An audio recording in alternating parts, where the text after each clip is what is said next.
Hallo und herzlich willkommen Servus. zu einer neuen Episode der Chaosreisenden. Simon und Julia alias See You Campervan.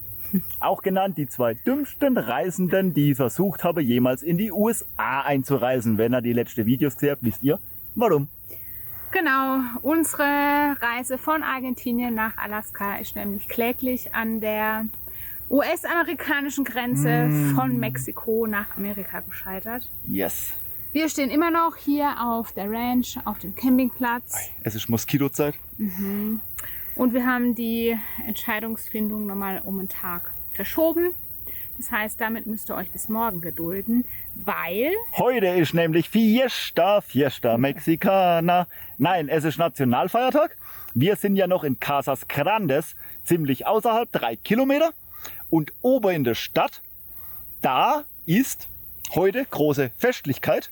Da gehen wir hin, essen auf jeden Fall ein Eis. Das ist nämlich gut, das wissen wir schon. Und wir sind super gespannt, was da geboten wird, weil schon seit 2 oder 3 Wochen sogar sieht man überall an den Straßen, dass Fähnchen und Artikel in Nationalfarben verkauft werden. Ja, und auch die Essstände sind schon aufgebaut seit 2 Wochen und haben eigentlich auch abends schon offen. Wir haben dann gefragt, was findet hier denn statt? Der Nationalfeiertag ist doch erst in 2 Wochen. Und die haben uns erzählt, ja, das ist alles schon Nationalfeiertag. Das beginnt 2 Wochen vorher. Ob es auch 2 Wochen länger geht. Wir gehen mal hoch, gucken, was los ist und finden es heraus für euch.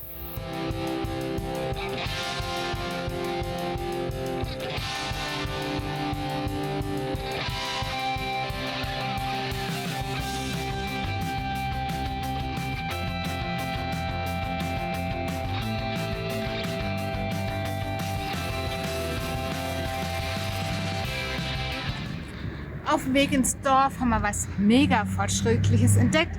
Der Automat gibt nämlich Reinigungsmittel aus. Also hier kann man sein Spülmittel, sein Waschmittel und so weiter zapfen. Voll umweltfreundlich. Wir nähern uns der Plaza, wo wir ja auch im Auto schon ein paar Tage standen. Und jetzt wissen wir auch, wo die Musik herkam, die wir den ganzen Tag schon gehört haben.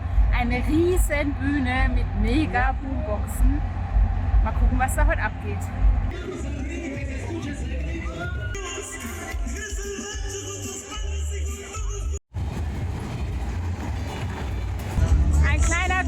Hier gibt es genauso viele Cowboy-Hüte und Cowboy-Stiefel wie wahrscheinlich in Arizona. Und auf jeden Fall auch jede Menge Essensstände. Ich habe Hunger. Wir schauen mal, was es gibt. An der Plaza mit der Kirche sind wir einige Tage freigestanden. War mega chillig, war super ruhig. Heute glaube ich es nicht. Gibt einige Essensstände. Wir gucken mal noch, was es da gibt.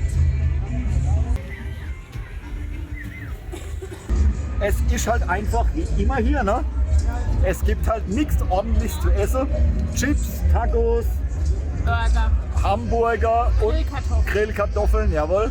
Also gibt es erstmal Hamburger und eine Grillkartoffel. Und dann essen wir vielleicht nachher noch ein Burrito und den Burrito-Schuppen, das war nämlich wirklich gut. Und ein Eis. Und ein Eis unbedingt und ich sehe schon, das nimmt kein Ende mit Essen.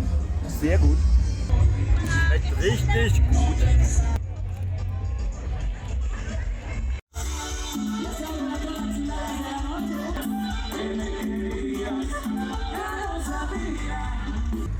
Wir sind auf dem Rückweg, haben es geschafft, dass uns nicht die Handys geklaut werden in dem Trubel vor der Bühne oder irgendwas. Wahnsinn, was da los ist, ne? Ja, echt krass. War auf jeden Fall eine willkommene Ablenkung, mal wieder andere Gedanken nach allem Schlamassel der letzten Zeit. Morgen geht's weiter, morgen können wir euch hoffentlich mehr mitteilen, wie die Reise weitergeht. Morgen fällt die Entscheidung. Wir haben alle Optionen abgewogen und haben uns jetzt tatsächlich für etwas entscheiden müssen. Und zwar? Ja, eigentlich bleibt ja nur der Visumsantrag und der wahrscheinlich teure Flug nach Deutschland. Wir haben die Pässe bereit und schon mal die Seite aufgemacht von dem Visumsantrag. Ich bin gespannt, wie lange es dauert. Da steht mindestens 90 Minuten pro Antrag. Jo. Let's go. Und wie läuft's? Von wegen hier 90 Minuten, keine Ahnung, im Leben nicht. Das dauert Ewigkeiten. Und die stellen Fragen wie, keine Ahnung, wann hat mein letzter Arbeitsvertrag begonnen und wann hat er geendet, was weiß ich. Also, wo soll ich das jetzt nachgucken? Ich habe meinen Arbeitsvertrag nicht hier und so geht es gerade weiter. Okay. Telefonnummer Arbeitgeber, Name Vorgesetzter. Echt, da wäre bestimmt einfacher gewesen. Und das Ganze dann auch noch für dich. Ganz toll. Ich verziehe mich mal von hier. Mir ist die Stimmung hier im Sekretariat eindeutig zu schlecht. Julia macht die Anträge für uns beide und ich kümmere mich in der Zeit einfach mal, ich glaube, um die Reifetausche am Fahrrad. Dann geht das zumindest wieder. Und dann gucken wir mal. Ab und zu gucke ich mal davor, frage mal, wie es weitergeht. Scheint ja nicht so schön zu sein. Da steht die Julia, ihr Drahtesel, und hat wieder Luft in beiden Reifen. Im Hintergrund da flucht es ab und zu mal. Ich glaube, ich muss jetzt da mal davor gucken. Aber zuerst hier. Wieder fahrbereit, auch was Gutes. Jetzt gehen wir mal gucken, wie es bei der Julia denn weitergeht. Oh, oh, ich habe schon von Weitem gesehen. Könnt ihr den Gesichtsausdruck sehen? Ich traue mich trotzdem mal hin. Hola, hola, und? Wir sind so am Arsch. Bye. Wirklich. Was ist? Der komische Wartezeitrechner hat ja Interviewtermin, Dauer gesagt ungefähr 50 Tage oder so. Deswegen sind wir ausgegangen von November, dass wir noch den Visumstermin in Frankfurt haben. Und jetzt schätzt mal einen Termin. Dezember. Nee. 23. Januar ist der früheste Termin. Dann haben wir hier noch ein bisschen Zeit in Mexiko, würde ich sagen. Es schmeißt alles über den Haufen, Simon. Wir können nicht mehr auf die Bacher. Ich weiß nicht, wo wir 4 Monate uns hier jetzt rumdrücken sollen. Keine Ahnung. Ja, jetzt müssen wir gucken, wie wir das machen. Es geht weiter, wir recherchieren weiter. Wir melden uns wieder. Guten Morgen aus Nuevo Casas Grandes. Wir haben den Schock über den späten Interviewtermin über Nacht mittlerweile verdaut. Vielleicht ganz kurz, warum das so blöd ist für uns. Also wenn wir jetzt erst Ende Januar den Interviewtermin haben und wir brauchen ja noch 1, 2, eher 3 Wochen Zeit, bis wir wieder die Pässe zurück haben und das Visum bekommen haben, können wir eigentlich dann erst Ende Februar wieder zurück nach Mexiko fliegen. Unsere Aufenthaltsgenehmigung endet aber am 2. März.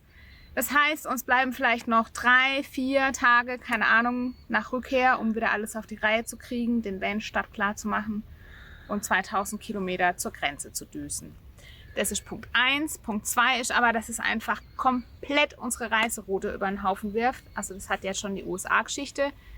Aber jetzt noch mehr und ich glaube, das zeigen wir am besten anhand von einer Karte.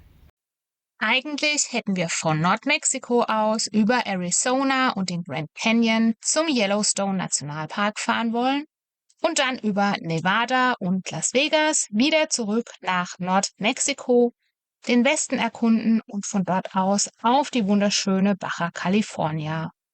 Weiter entlang der kalifornischen Küste bis hoch in den Norden und über Vancouver und Kanada bis nach Alaska düsen wollen. Durch das Grenzdesaster müssen wir jetzt aber den ganzen Weg zurückfahren, nach Frankfurt fliegen, wieder zurück nach Mexico City, den kürzesten Weg nehmen nach Amerika, vieles auslassen, was wir eigentlich geplant hatten, vor allem die Baja California wird zeitlich einfach nicht mehr möglich sein, und wieder über Kanada nach Alaska.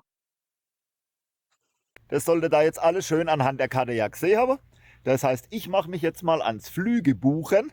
Mal gucken, ob man dann vielleicht sogar über Weihnachten und Neujahr zu Hause sein könnte. Das wäre natürlich gar nicht schlecht. Aber alles kostenabhängig. Ich setze mich mal ran, durchwurstel mal die ganzen Portale und dann sehen wir einfach mal, wie es da aussieht. Wie läuft die Flugsuche, Schatzi? Ja, habe jetzt hier mehrere Portale durchsucht.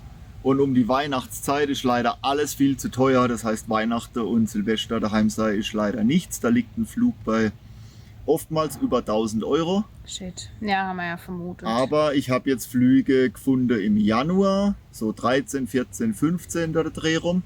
Und da liegt ein Flug so bei 750 oder sowas. Hin und zurück. Hin und zurück, ja. Okay, das geht Und ja noch. Das wäre ganz gut.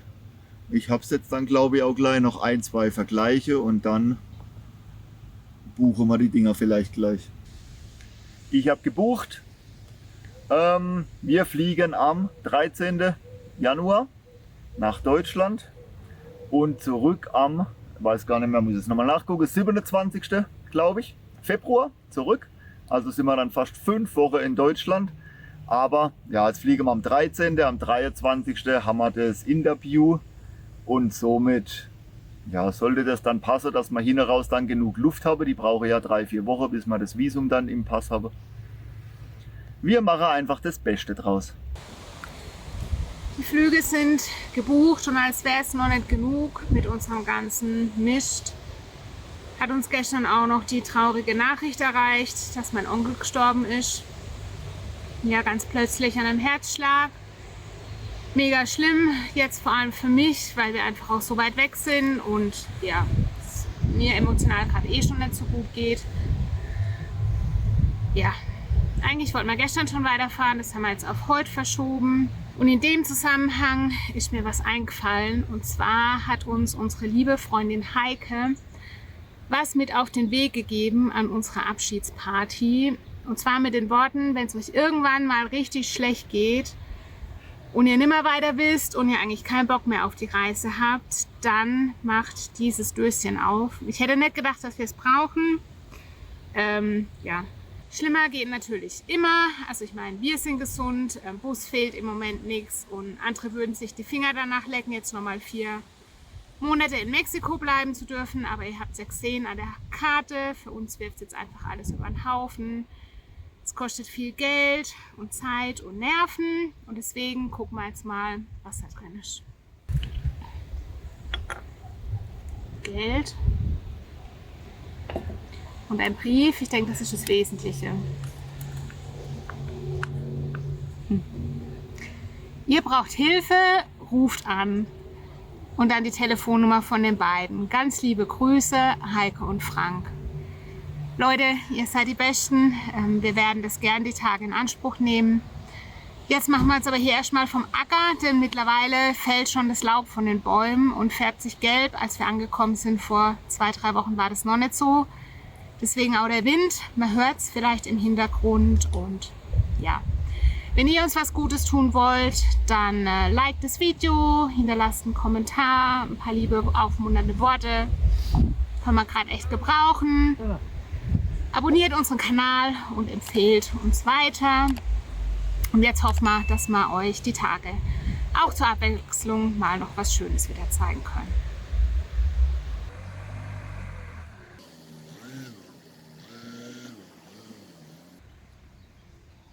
Ihr seht, wir sind wieder unterwegs. Nach 3 Wochen haben wir Nuevo Casas Grandes verlassen. Aber ich finde, es fühlt sich unheimlich falsch an, wieder Richtung Süden zu fahren, die Strecke, die wir schon gekommen sind. Ja.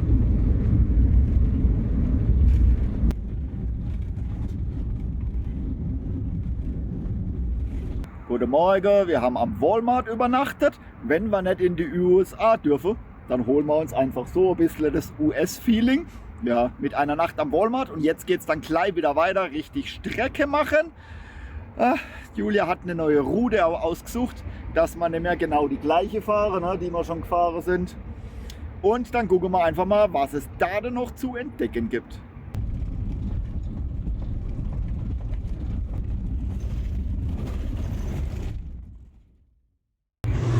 Wir hatten uns so fest vorgenommen, den Vlog endlich mal wieder mit was Positivem und was Schönem abzuschließen für euch nach all dem Mist in letzter Zeit. Aber Mexiko bringt uns irgendwie kein Glück.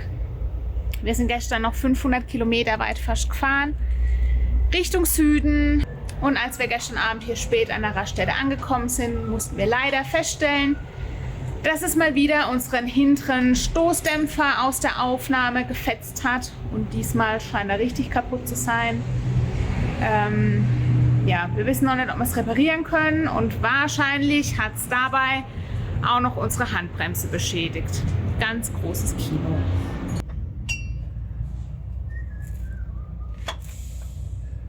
Da sieht man den kaputten Stoßdämpfer und das Auge innen drin ist rausgefallen. Deswegen wissen wir nicht, wie wir es jetzt wieder festkriegen sollen. So, Dr. Simon hat es rausgedoktert. Das ist die Aufnahme von unten. Da sieht man noch innen drin das Gummiteil mit der Metallführung. Das Auge nennt sich, glaube ich. Und oben sieht man, da hat es uns das alles rausgedrückt. Jetzt wäre die Idee, im Idealfall eine Metallhülse innen rein und rechts, links eine dicke, fette U-Scheibe drauf geschweißt. Dann hätte man ja wieder die Zentrierung in der Mitte. Und dann muss der Stoßdämpfer, glaube ich, auch nur noch 1500 Kilometer halten. Dann sind wir nämlich in Mexico City. Und wir können uns dann aus Deutschland eventuell neue Stoßdämpfer mitbringen. Vielleicht sogar wieder die guten von Marquardt. Das wäre natürlich super. Die haben sich so gut gefahren. Wenn man die wieder bekommen könnte, das wäre richtig klasse.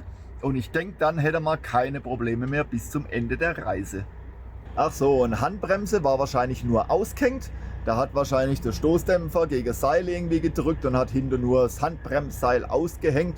Ich glaube, das habe ich schon wieder rangetüftelt. Zum Glück haben wir direkt so eine kleine Hinterhofwerkstatt gefunden, ganz in der Nähe von der Raststätte, wo wir standen. Und so wie es aussieht, können die sogar dieses Gummiteil da besorgen, das eben in dieses Auge rein muss. Und dann hoffen wir mal, dass wir den Stoßdämpfer wieder irgendwie montiert kriegen. Und das hat dann auch die letzten Kilometer hier bis Mexico City, das sind ja noch 3 oder 4 Monate, die wir da auf dem Weg haben, irgendwie durchhält.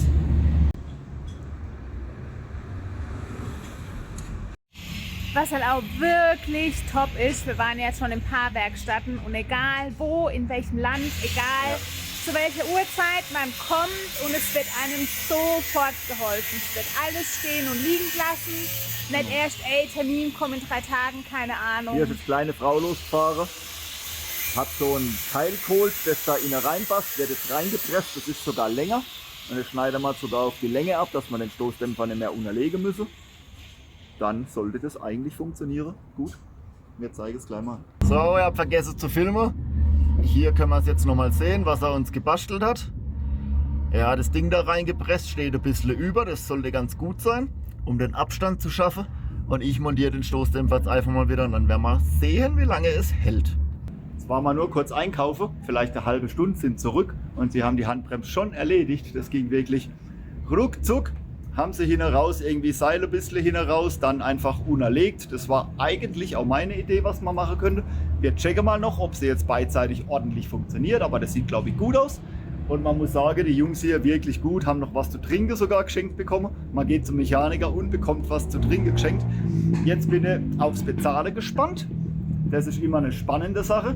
Wolle sie nichts, bekommt man noch Geld für das, dass man da war? Oder wahrscheinlich nicht. Aber ich bin gespannt, was es kostet. Wir lassen auf jeden Fall eine sehr gute Bewertung da, damit es auch andere Reisende in Zukunft finden könnte. Wir checken mal noch. Super was.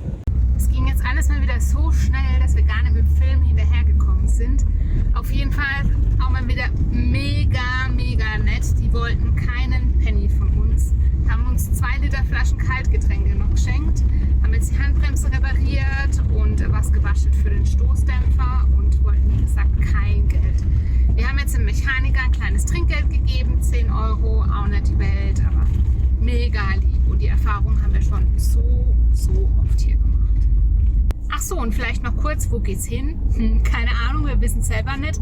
Wir haben nur ein grobes Ziel, das heißt San Luis Potosí, weil wir in der Ecke noch nicht waren. Und ich habe auf Oberländer gesehen, dass es da viele Sehenswürdigkeiten in der Umgebung gibt. Aber was weiß ich nicht? Nee, ich weiß nicht was. Damit konnte ich mich noch gar nicht beschäftigen. Wir fahren jetzt einfach mal in die Richtung. Eine Fahrt ins Blaue. Es sind noch 250 Kilometer und ja, in der Zeit gucke ich einfach mal, wo wir heute übernachten. Es ist schon wieder 14 Uhr, also viel passieren wird heute nicht mehr. Hoffentlich. Werkstatt ohne Drama heute. Cool. Ja. Wir steuern mal wieder auf eine Mautstelle zu. Und der Fahrtag gestern, die 500 Kilometer, haben uns stolze 28 € Autobahngebühr gekostet. Tut ganz schön weh, aber anders da kommt man halt nicht vorwärts. Danke. Gracias. Adios. Danke. Aber man muss auch sagen, die Straße, die bezahlpflichtige, sind dafür hier richtig gut. Das ist echt in Ordnung. In Peru oder Bolivien haben wir manchmal für Straße bezahlt. Da ja, war keine Straße, wo wir gefahren sind. Da müssen wir nur Schmerzensgeld bekommen. Ja, da müssen wir Schmerzensgeld bekommen, genau. Und jetzt, wo wir da so viele Kilometer machen, hat sich Simon ein ganz tolles Spiel einfallen lassen. Das macht mega Spaß. Man nimmt hier so eine Tüte Nüsschen, dann reißt man die auf, schüttet die in unseren Nüsschenhalter. Und dann gucke ich hier auf mein Tacho und alle Kilometer gibt es ein Nüsschen für Simon. So kann man hier auch die Zeit vertreiben. 92 Kilometer, 92 Nüsschen später sind keine mehr da. 92 Nüsschen in der Packung, aber Kilometer bleiben leider noch. Nüsschen keine. Sehr schade.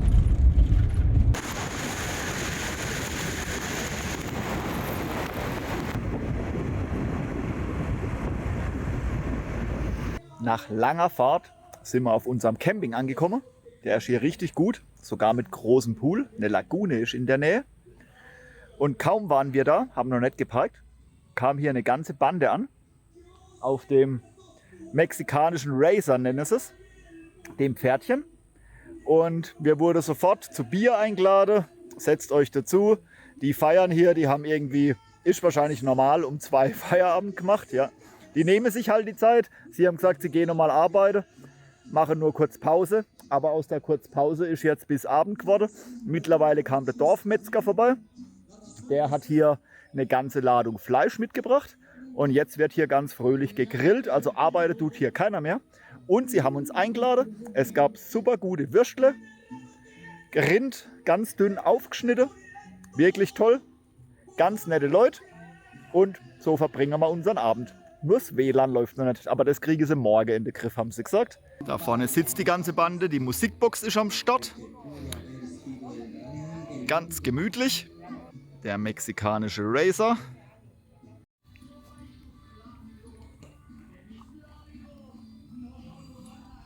Wir setzen uns noch ein Stündchen dazu und dann ist der Tag schon gelaufen. Morgen zeigen wir euch dann, was es hier noch alles in der Gegend gibt. Völlig verrückte Nummer hier. Jetzt wird man nicht nur zum Grill eingeladen und zum Bier.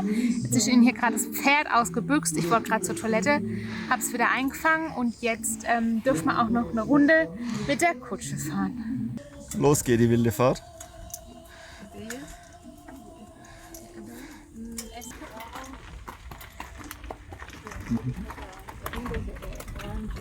Tatsächlich Premiere, meine erste Kutschfahrt. Ich bin früher viel geritten, also ich mag Pferde ganz arg doll, aber ich bin tatsächlich noch nie Kutsche gefahren.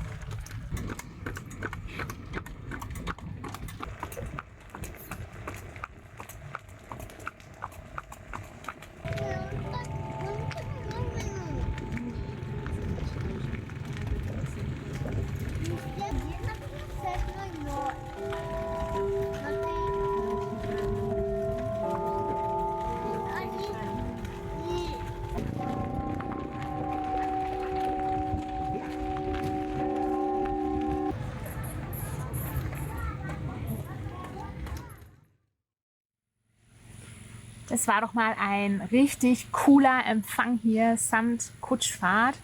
Und entsprechend neugierig sind wir jetzt, was die Umgebung hier noch zu bieten hat. San Luis Potosí ist bekannt für seine glasklaren blauen Flüsse, für ganz viele Wasserfälle und Höhlen. Aber ja, es gibt in Mexiko auf jeden Fall noch genug zu entdecken. Das alles gibt es auf jeden Fall im nächsten Video. Unterstützt uns gern bei unserer Reise. Lasst uns ein Like da, ein Abo und wenn das alles noch nicht reicht, in der Beschreibung ist auch der PayPal-Link. Wir sehen uns nächste Woche wieder. Vielen Dank fürs Einschalten. Bis dahin, habt eine gute Zeit. tschüssi!